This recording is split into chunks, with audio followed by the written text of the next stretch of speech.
The third lesson is on the creation of mankind.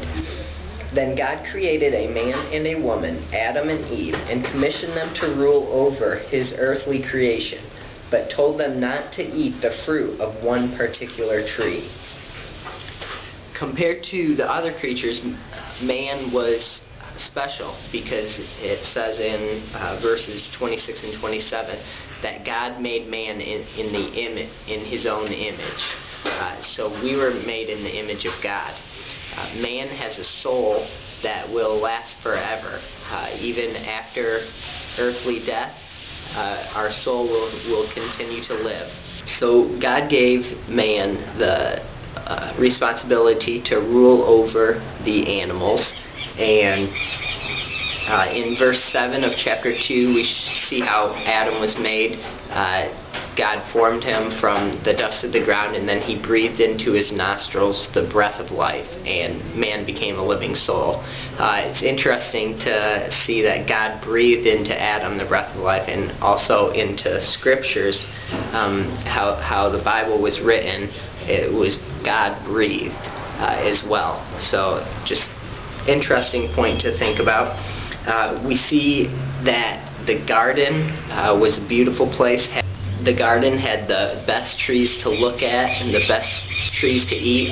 I think of it like all the good trees we have in the U.S., like, eating peaches or apples, oranges, having all those. And then Brazil has a lot of really good fruits as well.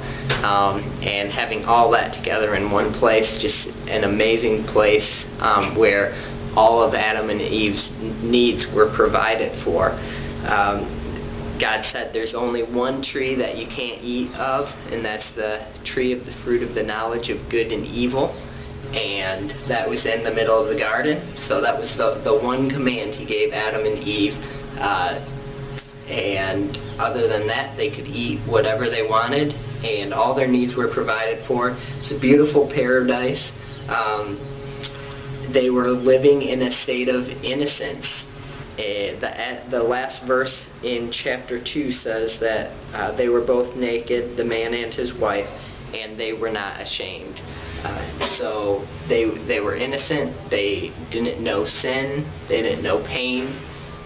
This is the paradise that God created, and he wanted man to have, and wanted man to enjoy him.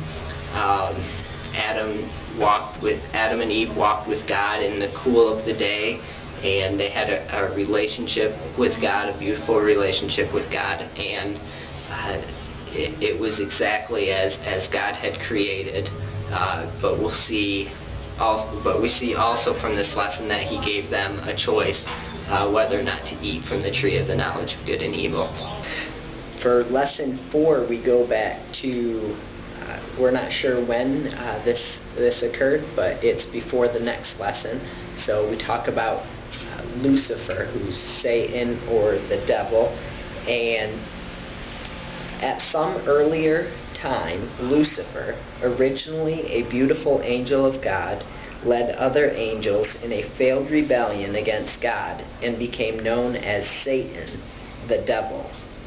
So this is the fall of Lucifer. We don't find this in Genesis. We actually find in Ezekiel 28 as well as Isaiah chapter 14.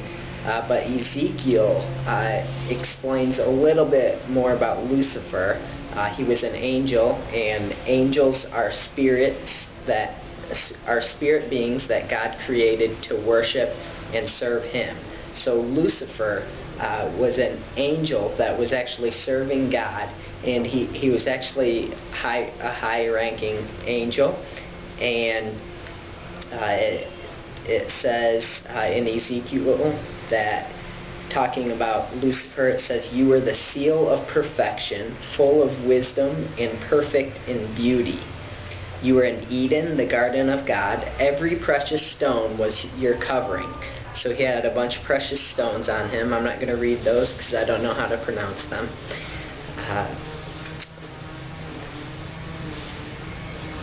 And he was an anointed cherub who covers. I established you. You were on the holy mountain of God. You walked back and forth in the midst of fiery stones. You were perfect in your ways from the day you were created until iniquity was found in you. Then by the abundance of your trading you became filled with violence within, and you sinned. Therefore I cast you as a profane thing out of the mountain of God, and I destroyed you, O covering cherub, from the midst of the fiery stones. Your heart was lifted up because of your beauty. You corrupted your wisdom for the sake of your splendor. I cast you to the ground. I laid you before kings that they might gaze at you. So it says here that Lucifer fell into iniquity, and Isaiah talks a little bit more about what that sin was that he had committed, and it says basically that he tried to be like God. He said in his heart, I will ascend into heaven. I will exalt my throne above the stars of God. I will also sit on the mount of the congregation on the farthest sides of the north. I will ascend above the heights of the clouds. I will be like the Most High. And so Satan, the devil, Lucifer, is going to be cast into hell, which God has prepared for him, as well as the angels that rebelled with him, which are also known as the demons.